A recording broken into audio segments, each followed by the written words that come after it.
বন্ধুরা দেখেন কি অবস্থা, আমার আসনের অবস্থা দেখেন। আমি ফুললি যারা আমার পুরা ব্লগটা দেখছেন তারা দেখেন সকালবেলা যে আমি দেখাইছি আসনটা কত সুন্দর করে সাজাইয়া দিই। এই যে দেখেন আমার এখানে তুলসী পাতা, ঘন্টা শুদ্ধি করার তুলসী পাতা থাকে, এখানে দুইটা ফুল থাকে নাই। এই যে এখানে মিক্স করছে, এইখানে মিক্স করছে, এখানে তিনটা ফুল দিছিলাম তাই না রে। তো সব এদিক ওদিক নিয়ে এইভাবে মিক্স করছে আমার মাইয়া। তো বিকালবেলা আরতি করার ফুল নাই, এইখানে ফুল আসিল নাই। তো এইখানে তুলসী পাতা নাই, গীতার উপরে তুলসী পাতা নিয়ে কারে দিছে কই দিছে কইতে পারতাম না। ওই যে তুলসী পাতা, এটা ঘন্টার তুলসী পাতা।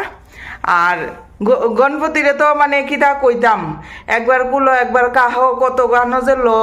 আর ঘুম পাড়াইলা, এই যে দেখেন এখানে সর্বমোট 4টা ফুল দিছিলাম। আর দেখেন কইতে কই আনছে, এই দেখেন লক্ষ্মীর গটের অবস্থা, লক্ষ্মীর গটেরতে ফুল নিছে। আমার ঘরে যে আছে একজন এই ইঁদুর, আমার মেয়ে ইঁদুর। তো এই হয়েছে অবস্থা, মানে কোনো কিছু ইয়ে করে রাখন যায় না। এই গোটটার মধ্যে বারবার আইব যাইব। আর এদিকে দেখেন, এদিকে আমার ঘর মুছার কাপড় আসলো।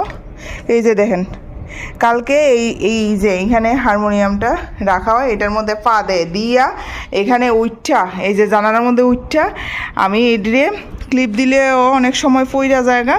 তো আমি এডিরে এইভাবে বাইন্দা রাখি, গিট্টো দিয়া বাইন্দা। এই গিট্টো খুইল্লা ফালাই দিছে নিচে, আরেকটা কাপড় আসলো এটা নিচে পড়ে গেছে কালা।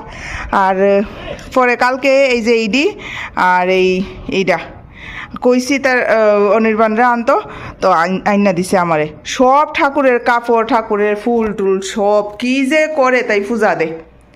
এই হইছে আমার ঘরের লক্ষ্মী।